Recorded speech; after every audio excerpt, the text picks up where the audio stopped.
morning. My name is Sierra Anderson. I'm part of the legal team here at Rathod Mohammed Bai, representing these families standing behind me. I'd like to start by introducing the families, each of whom live in the Littleton Public School District. Throughout the press conference, you'll notice that I'll only use their first names. We're doing this to protect their privacy and their children. I'd like to start off by introducing Jess and Devin, Brittany and Kevin, and Jessica and Blake. Today we'll go through the documents that have been shared publicly on our website. Then the family has given us permission to share the video of one of the incidents of abuse that one of their children endured. You'll then hear from the families. And when you hear from them, you'll hear immeasurable amount of pain, heartbreak, anger, and utter disillusionment at what they're experiencing. Finally, you'll hear about the legal parameters of this matter from Mr. Ed Hopkins. This case is a sorely needed spotlight on the treatment of students with disabilities in Colorado's school system. Littleton Public School District is yet another school district that has failed the most vulnerable people in our population, children with disabilities. 3 children, all of whom are autistic, nonverbal, and rely on caretakers to meet their basic needs, were subjected to unspeakable acts of abuse while they were in Littleton Public School District's care. The circumstances surrounding the abuses provide a somber reminder of the capacity of some people in our communities to hurt the most vulnerable people in our communities. They also speak to the abject failures of our school districts to protect children. Beginning in approximately September 2023, each family standing here saw significant shifts in their children's behavior. They also noticed physical injuries on their child, including unexplained scratches, bruises, a lost tooth, a black eye, a broken toe, and other deep bruises and marks on the bodies of their 10-year-old children.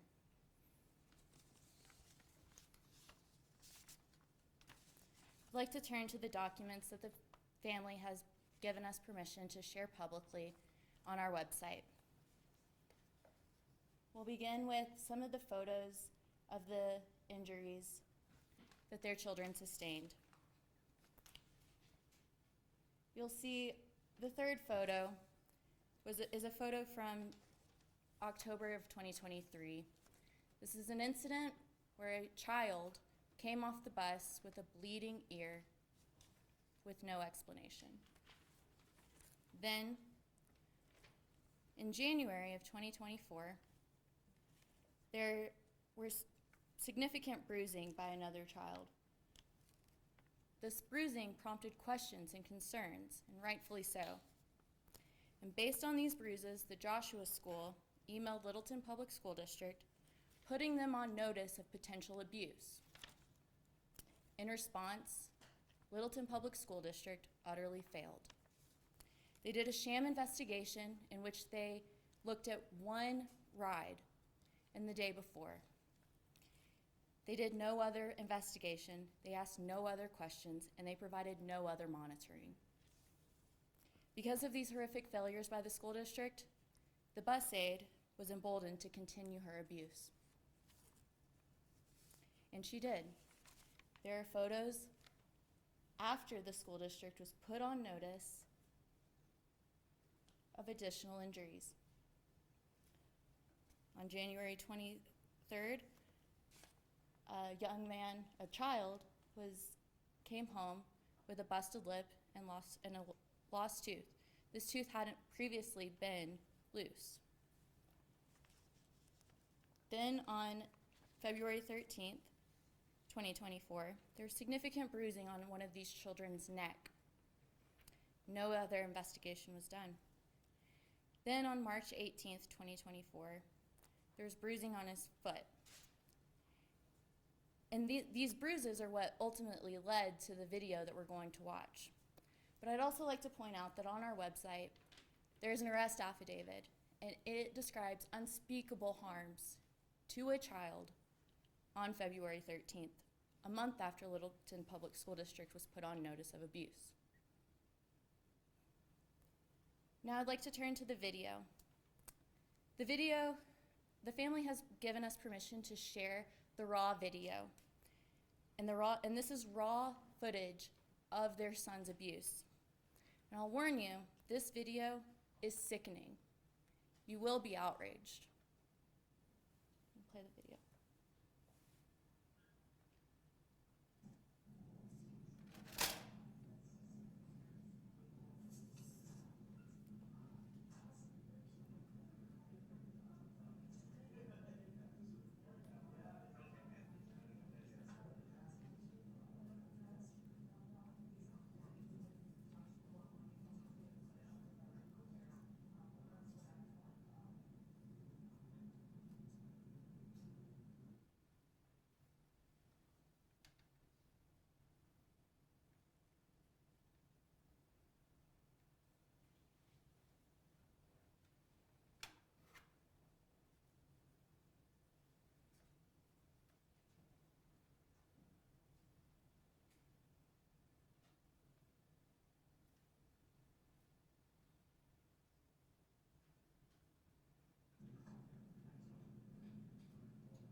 This is absolutely disgusting.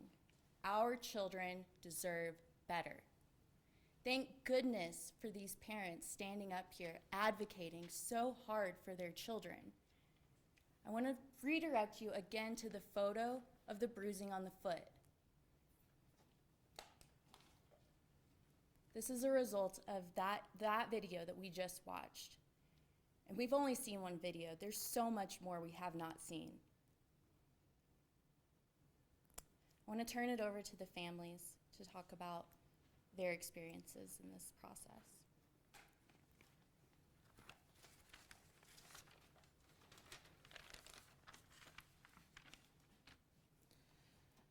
Hi, my name is Jess, and I've had the honor of being that little boy's mom for 10 years.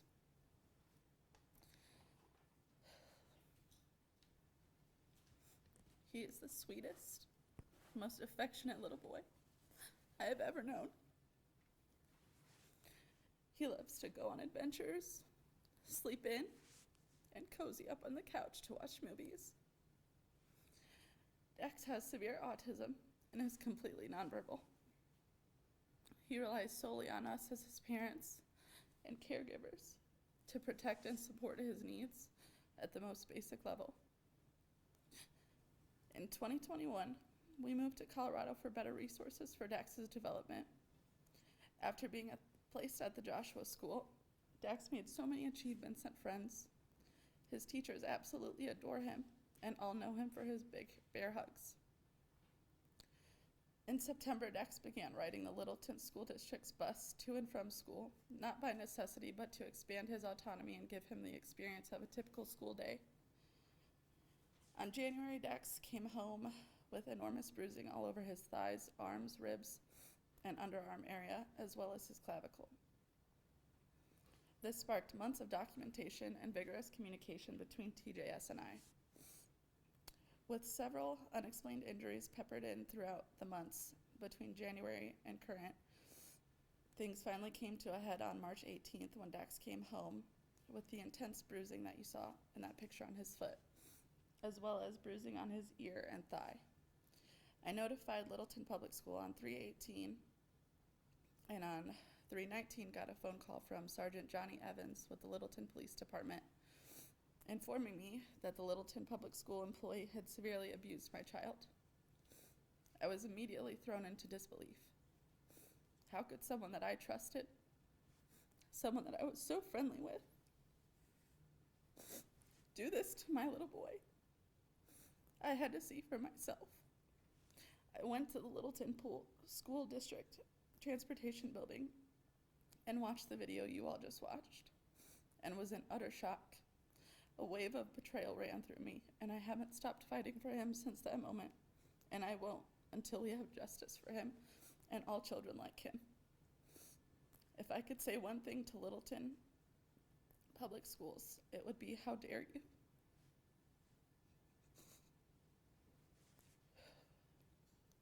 How dare you fail my son in such an astonishingly preventable way? Had bus footage been routinely audited, the torture and torment of my sweet boy could have been stopped. Had this monster never been employed by them, the cancer that she is couldn't have metastasized. You will do better, not by choice, as your actions have shown, but by force.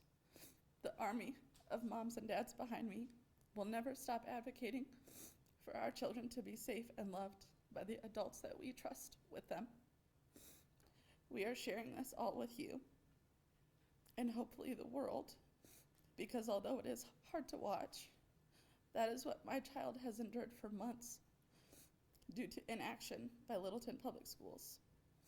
He had to live through that every day. The least that we can do is bring awareness to a situation that is unfortunately more common than you would think. There needs to be change.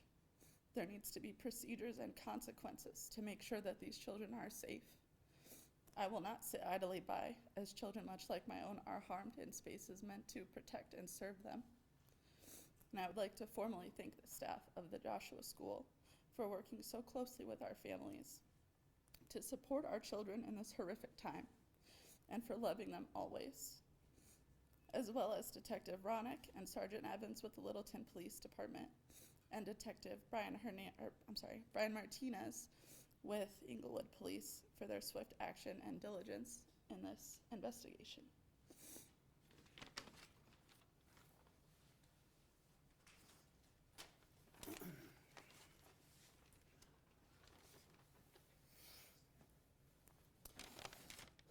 My name is Devin. I am Dax's dad, the child in the video. At the end of 2021, I transferred to Colorado via my job at the United States Postal Service. We lived in a small town in rural Illinois that had little to no resources for parents of children with autism as severe as my son's. We moved here because of how highly spoken of the resources, education, and support the state of Colorado provides to those in our situation. On March 19th, my wife called me at work and through her tears told me that she was informed by the police that our absolute worst fears as parents had become reality. My sweet and loving son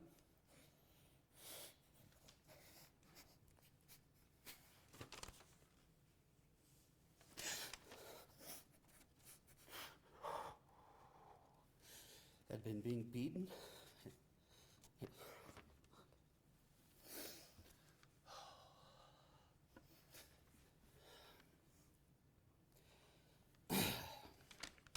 and assaulted to a degree I would consider torture on multiple days while in the care of Littleton Public Transportation. I immediately rushed home to share in grief and horror with my wife as we learned of and saw more horrific abuse than I could possibly imagine happen to my son. As a father, one of my most important duties is to protect my family from harm. When I entrusted Littleton Public Schools with my son, it wasn't done lightly. The most sacred thing I can trust someone with is my children, especially when my son is incapable of telling me that he is being abused. Through lack of action, accountability, and frankly a lack of care, it has again been made abundantly clear how low my son and his needs are on the social totem pole as far as the school system is concerned. They took my trust and they spit on it. They remained silent and complacent when my son needed them the most. In turn, I will not be silent or complacent. We will attempt to piece back our broken family in the wake of what they did and didn't do, while making the world aware that this happened on their watch, and we expecting nothing less than full accountability for their failure.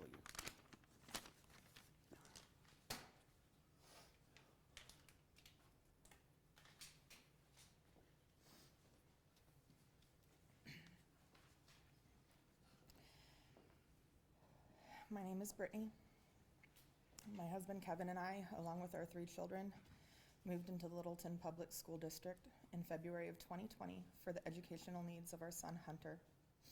Hunter is 11 and he is a beautiful, happy boy who enjoys waving at everyone he sees. His smile is contagious and he often laughs incessantly for seemingly no reason at all. He's just as eager to get back scratches from mom and dad as he is to irritate his brother and sister. While most children his age are playing outside or on their phones, Hunter enjoys watching Cocomelon nursery rhymes, spinning empty Gatorade bottles on the floor, and playing with toys designed for toddlers. He has intellectual disabilities, life-threatening autism, and he is non-speaking. He is a part of society's most vulnerable population because he depends on trusted adults for all of his needs, including his safety. Despite his diagnosis, he is a hard worker who fights relentlessly for every developmental gain alongside his dedicated teachers and staff at school. Hunter is a student within the Littleton Public School District, but like most districts, Littleton does not have the ability to accommodate for his significant needs within their schools. So they arranged for him to attend an out-of-district placement. He goes to the Joshua School, a specialized facility that offers one-to-one instruction to meet the needs of our son and who are committed to helping each individual with autism and developmental disabilities attain the highest quality of life. LPS provided for my son to attend the Joshua School, and they also provided the transportation for him to get there. We believe that riding the school bus every day would be an opportunity for Hunter to enhance his education, for him to learn new skills and gain independence and increase his confidence and abilities. We trusted that LPS would keep our son safe while transporting him to school. We believe that they would uphold their legal duty to properly screen their employees to ensure that they were qualified, safe, and fully trained to care for our child. We trusted that Littleton Public Schools would regularly supervise and monitor the bus's video footage for any safety issues that may occur during our son's 20-minute ride to school. That trust was betrayed. Hunter had unexplained injuries beginning in the fall of 2023. Scratches, bumps, and bruises are not uncommon among children, but the placement on his body and unknown cause of these injuries raised alarms. In September, after monitoring a worsening limp for about a week, we took him to Children's Hospital Orthopedics, where x-rays confirmed that he had a fracture of his 3rd metatarsal in his right foot. The Joshua School is very helpful in determining that these injuries did not occur at school, and since we knew they didn't happen at home, we were left with only unanswered questions. We never could have imagined that the answer was that someone could be hurting our child. Just 3 weeks ago, we received a phone call from the Joshua School informing us that Dax had been intentionally harmed by an LPS employee during his ride home. I went to speak with the Joshua School about this incident and learned that the teachers and staff were very concerned that my son could have also been a victim. The injuries sustained by Dax were far too similar to Hunter's injuries, and reasonable assumptions can be made that based on the way Dax was abused, My son's injuries might finally have an explanation. I couldn't process the information being presented to me, however, and I didn't want to accept it. But last week, I sat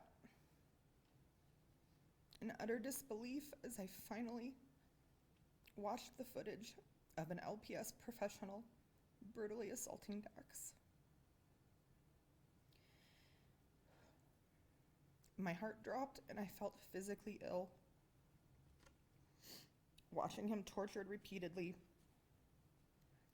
and seeing the confusion and terror on his face.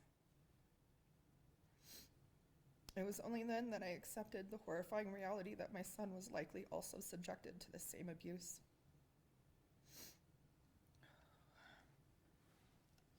I was further outraged when I learned that LPS does not regularly monitor school bus footage and only reviews it when an issue or complaint has been raised.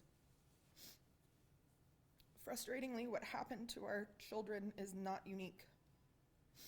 7 years ago, an autistic teenager was abused by a paraprofessional on a bus in St. Vrain Valley School District. Less than a year ago, a disabled kindergartner was abused on a bus in the Poudre School District. I feel heartbroken and betrayed by a system that continually fails our children and refuses to make the necessary changes to keep them safe. This shouldn't have happened again. I want justice for our children. I want Littleton Public Schools held accountable for their inaction and negligence. And that's why I'm here sharing the pain my son and family has endured. Pain creates change, and I am demanding appropriate change so that no other mother has to feel this again.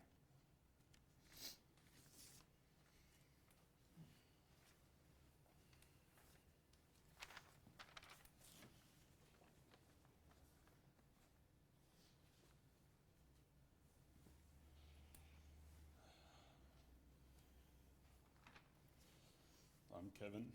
I'm Hunter's father. 11 years ago, my dreams came true when I became a father to my first son. Like any father, I looked him in the eyes and I promised that I'd always be there to protect him. 3 years later, when we learned that Hunter had autism and would never be able to speak on his own, I again looked him in the eyes, promised that I would be there to be his voice. I'm here today because I've failed. I failed that promise by getting him ready in the morning, walking him down to the bus stop, and putting him on the bus with a monster. I failed him by trusting that the ladies on the bus and the people of the Littleton School District would also be there to protect him. I had assumed that the new bumps and bruises that he would come home with were from a 11-year-old that liked to play rough. I had assumed that when his teachers told me that he was having a rough time getting off the bus at school, that it may have been just because he was having a bad day. Again, I was wrong. Instead, there was a grown woman on the bus that was verbally and physically torturing my son and his friends. My son does not have the ability to tell me when someone's hurting him. My son does not have the ability to tell me that he was forced to watch someone hurt his friends. My son was abused by the people that were put in place specifically to protect him. I'm now asking for help. Please help me give my son and his friends a voice. Please help us hold the people responsible for these acts accountable. And please help me advocate for my son, his friends, and kids everywhere who are not able to stand up for themselves. My 4-year-old daughter tells me she's afraid of the boogeyman. My 11-year-old son knows what the boogeyman looks like and didn't have the ability to tell anyone he was afraid.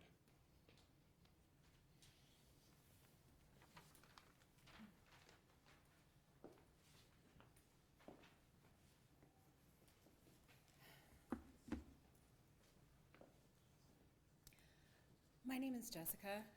I am Andrew's mom. My husband Blake and I here have struggled to find words today to adequately express how incredibly horrified and appalled we are in learning the treatment of Dax on our Littleton Public Schools bus. Our son Andrew is 10. Andrew has been riding the Littleton Public Schools transportation for over a year now. When we got our new para and new bus back in the fall of 2023, we were excited. We were excited to see new friends on the bus, excited for the autonomy and the ability to gain new skills in being out, away from parents. And as of the past 2 weeks, we've been nothing but heartbroken and saddened to learn that Andrew was identified as a second victim by Inglewood Police Department in relation to the abuse that Dax and likely Hunter and likely all of our other classmates endured for months. I'm here today because I want to ensure that spaces and places where not only our children, but any non-speaking individual are protected and safe. As so many of these parents have shared with you today, our children are unable to communicate for themselves independently.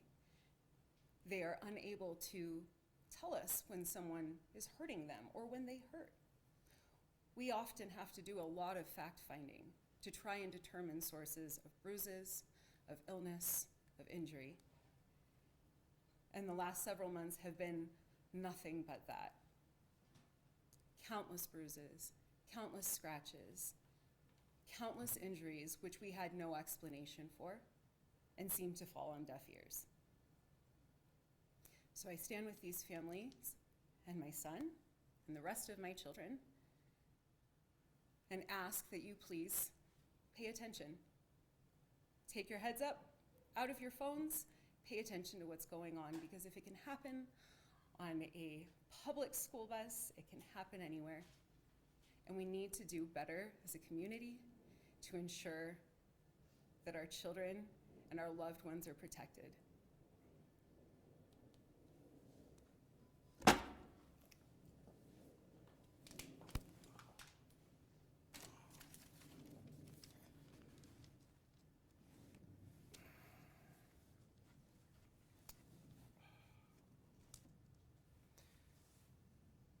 My name is Blake, and I am Andrew's father.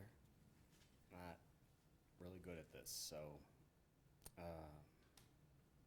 Andrew has many medical complications, one of being he has non-speaking autism. Every day is a struggle to provide the best care that we can for him. And I really am struggling to find the words to express to you guys how much this is really taking a toll on our family and more on Andrew. We do our best as his parents, as his advocates, to find the most appropriate and safest care that we can for him. And we trusted LPS with our son's care and his life in providing just the transportation to school. And they failed us. We heard from the LPS superintendent, Todd Lambert, 3 days after, and he assured us that our son was not present or a victim in this case. And not more than 24 hours, we were told by Inglewood Police Department that he was the second victim. We haven't seen the video. We've asked for the videos, and we're met with lies. And we want Littleton to be held accountable for what has happened to our children.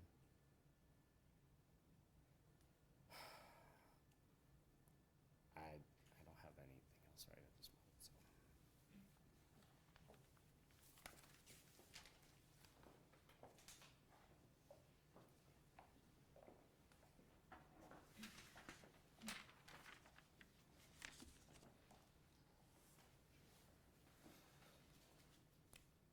I'm Edward C. Hopkins Jr., call me Ed.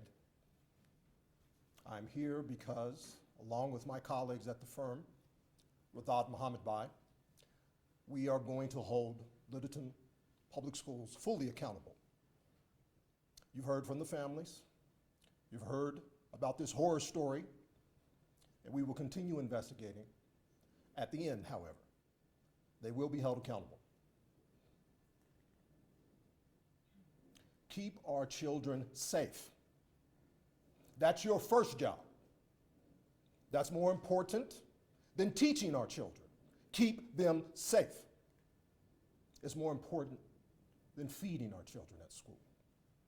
You have to keep them safe. There should be signs placed all around public schools that remind everyone who needs reminding, keep them safe is your job. How Littleton Public Schools could utterly fail at the primary mission, the most important thing that they are called to do, is astonishing. We all should be outraged. We all should be shocked. We all should be more than angry. If you are not angered by this, what gets you angry? The most vulnerable children in our society, beaten, tortured, mentally and physically, because Littleton Public Schools failed to do job number one. We're going to hold them accountable.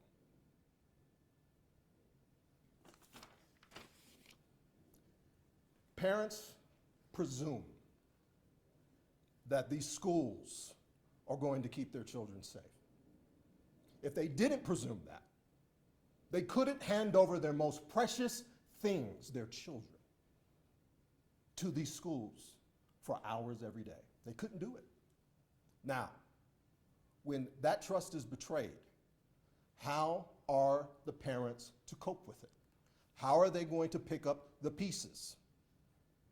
It's not going to be an easy road. It's not going to be an easy year. The lifetime is going to be hard for the parents and the children as a result of this torture. It was torture.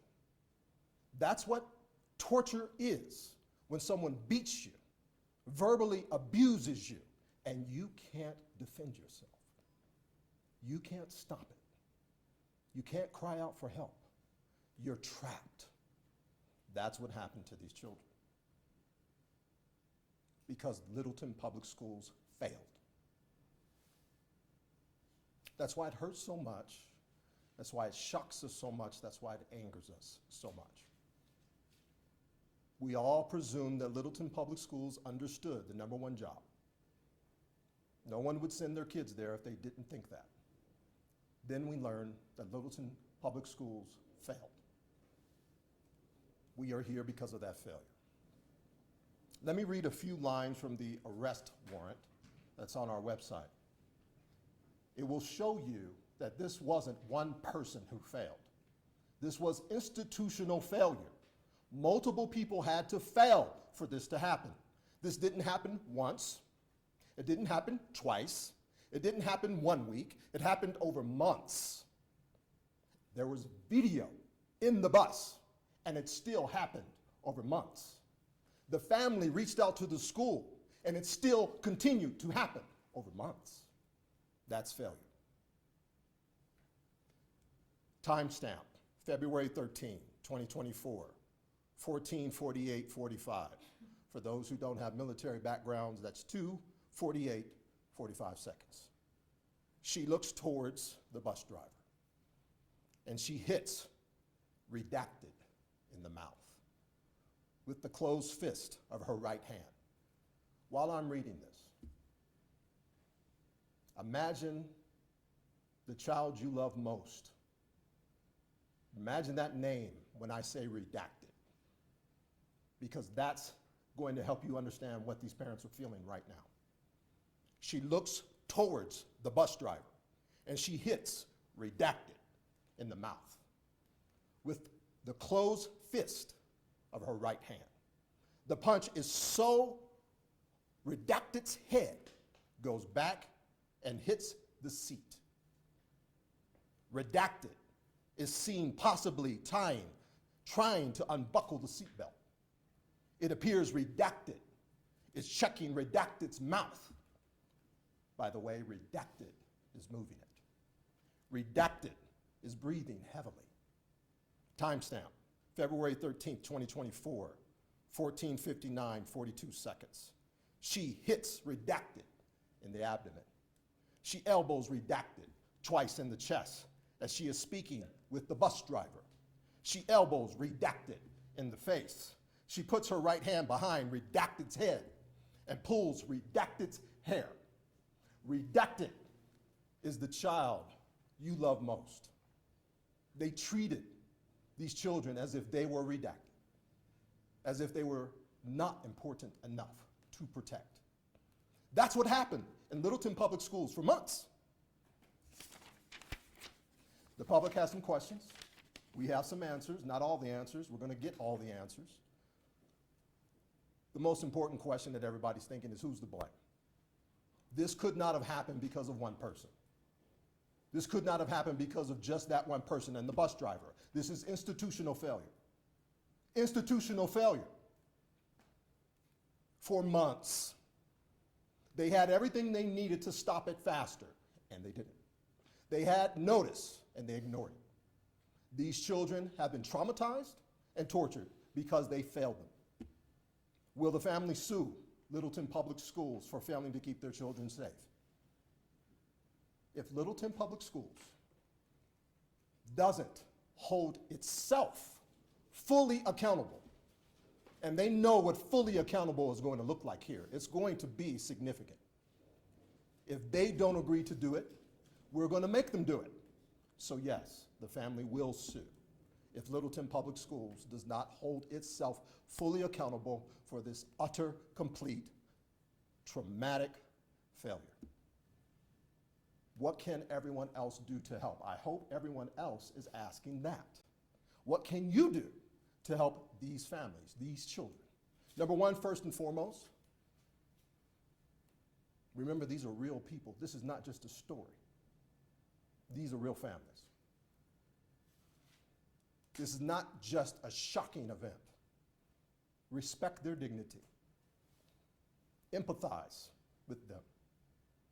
Be good neighbors. Second, and this is very important because as you start watching the video and determining what you think about the video, it's going to be important to keep everybody else on point, on focus.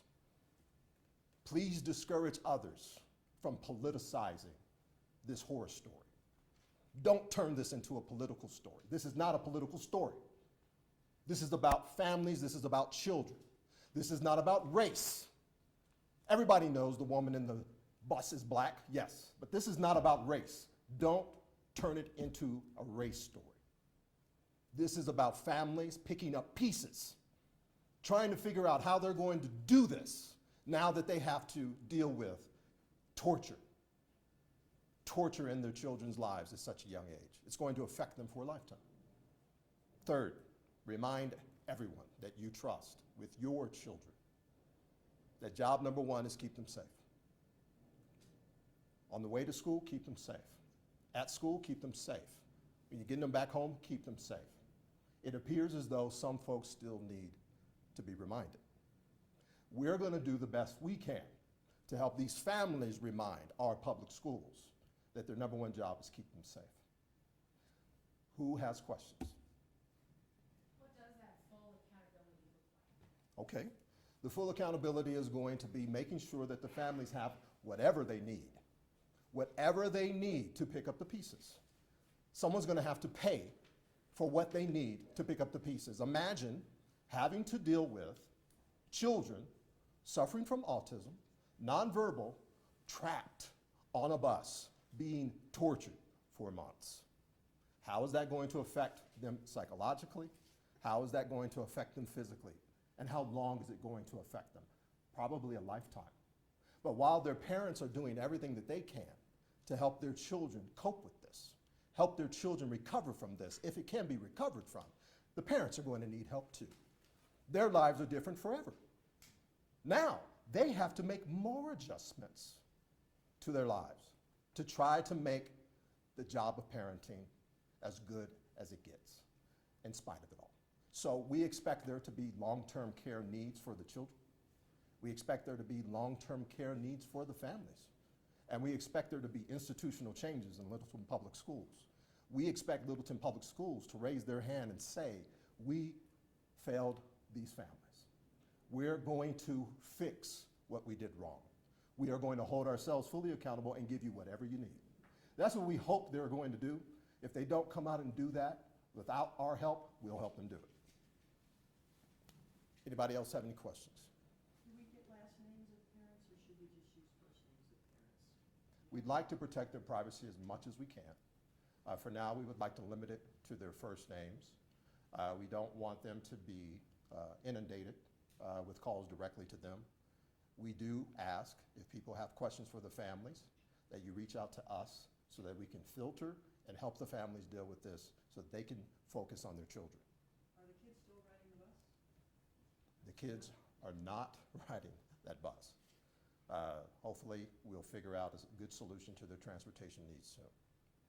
I think I heard September or August when families first started raising concerns about injuries. Is that?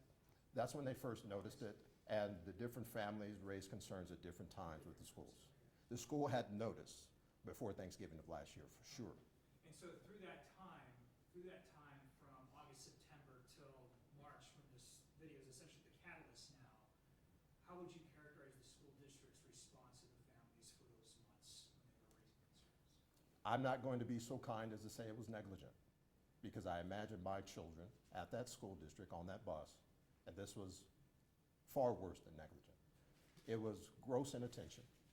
Gross negligence might describe it better, but complete and utter failure. They had notice, they had cameras, they didn't have another good explanation for why these children were having these suspicious bruises.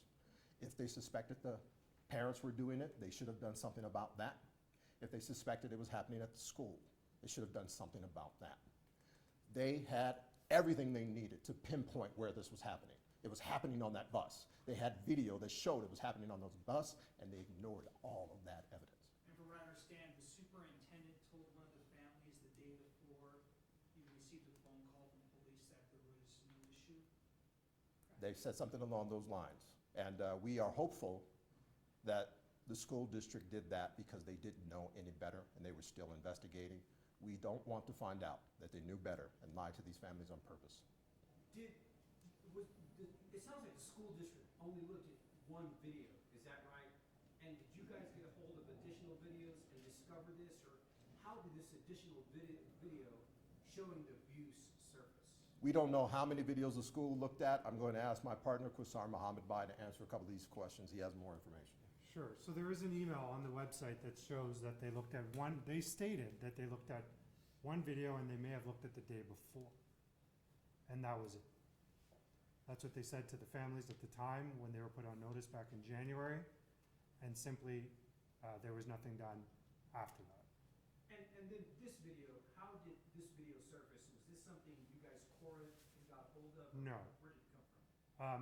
So how this happened is that on the 18th, after we saw that bowling ball-sized bruise on the son's foot, mother finally raised her volume to yet another level because she had been ignored as she was screaming for the last few months. That finally got the Littleton Public Schools to look at the video again. Law enforcement were called, and then the mother, after receiving that call, went to Littleton Public Schools, and she was shown a snippet of it. That was all she could stomach as she was recording that video that they were playing for her. Now our understanding is all of the footage is in the possession of law enforcement, and we're not going to get access to it until a future date. I want to be clear, there are multiple videos, multiple victims, same perpetrator, same institution, enabling and empowering her to do it.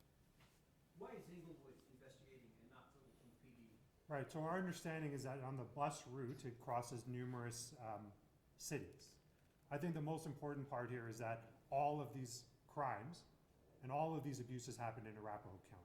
So we have the District Attorney's Office of Arapahoe County prosecuting it, and I don't think it particularly matters which one it is, but I think it's I think the best guess of the police so far is that the majority of these, what we're seeing, happen in the city of Inglewood rather than Littleton. And the bus ride, in the affidavit, sounds like it was 40 minutes for Dax. So in other words, Dax was, there's different lengths of time the kids are on the bus depending on where they live and where they're dropped off. Was Dax on the bus the longest of all the kids? I don't know that for certain because I don't know everybody else's bus ride, but he was picked up at 8 in the morning to get to school by 8:50, and then picked up from school at 2:45 to get home around 3:45. It's a long time.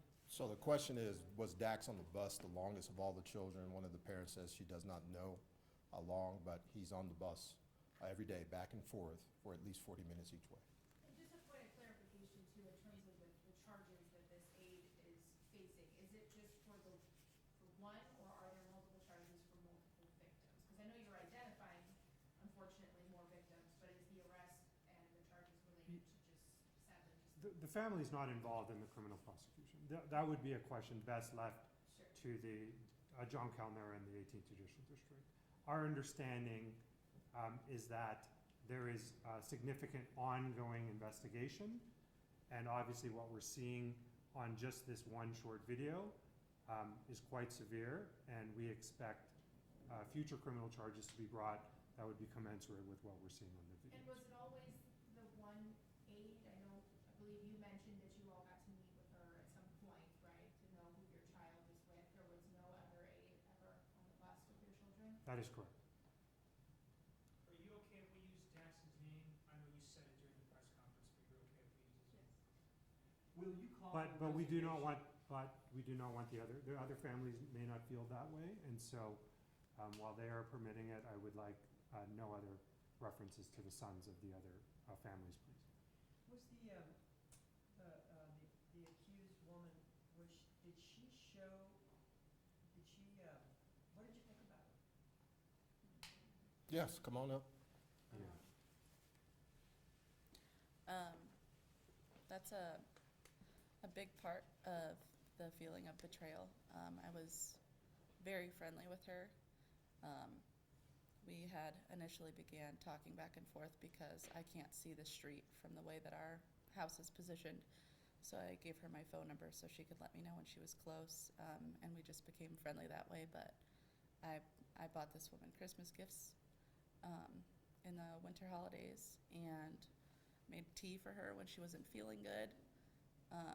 So she had definitely had me fooled. We'll take one more question. Will you call for the resignation of the superintendent? Okay, hold on. Let's go. We'll take two questions. We'll do that. Let's start with Colleen, please. Just because we're talking about the long-term needs here, I'm just wondering if you can give us any idea of how your sons are doing now. I mean, how it's different, how their conditions are different. Healing from a traumatic event like this is not quick or linear. So he has really good days. I think he's happy to know that he's safe now. But since being off that bus, that following Tuesday, March 19th,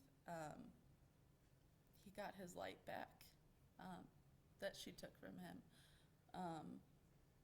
But he's still, hasn't even been a month, so we're still going through it. But he's safe now, so that's what's important. Question regarding the superintendent.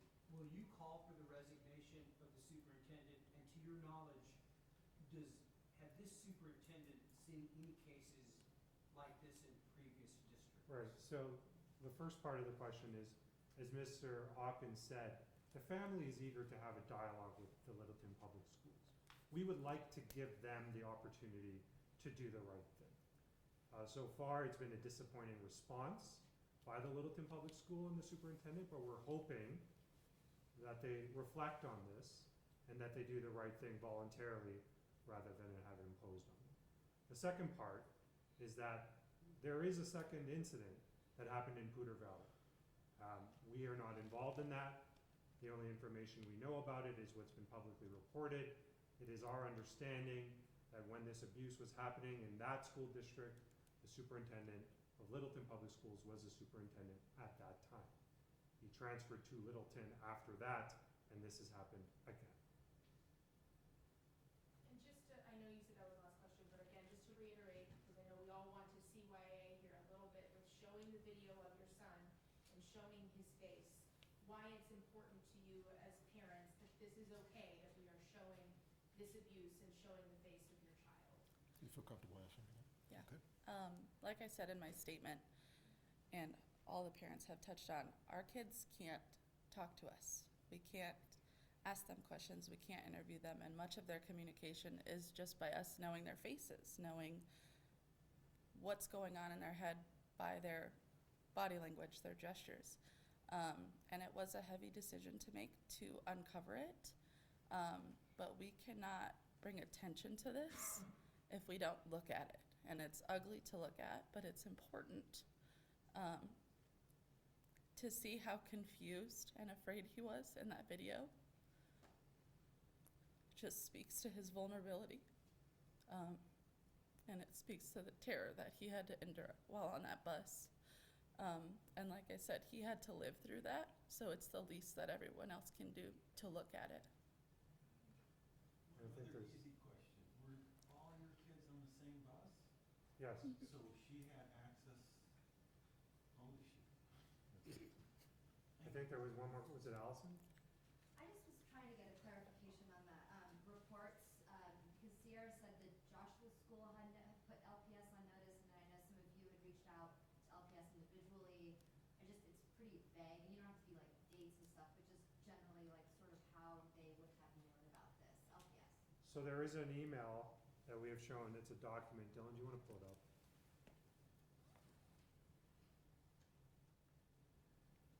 And this is an email that has members of the Littleton Public Schools speaking with Joshua, and they are back in January. So this is both schools communicating to themselves about the possibility of the abuse happening on the bus. So I think it's fair to say, Allison, that they were simultaneously put on notice in various ways. Some of the families were showing pictures of their abused children directly to Joshua. Some of them were speaking directly to Littleton. These families, as they were processing the abuse that's happening to their children, were acting independently. They were just advocating for their children as they have done for their children's entire lives. And so the big picture here is that both schools were put on notice. Both schools were aware of it. They suspected the possibility, and then it continued to happen for months and months. And back in like the fall, I can say, because that email's January, I just want to make sure it's like from 2020. I believe it's accurate to say that some of the parents were showing and communicating the abuse of their children back in the fall. Let's ask. Raise your hand if you reached out to any school in September of last year about bruises you saw on your child. Raise your hand if you reached out in October, November. Okay, so you got September, October, November raised hands. They reached out to these schools, gave them notice that something was going on that they needed to look into right away. Are all the kids still going to Joshua? Yes. Yes. All right, thank you very much. We appreciate your time.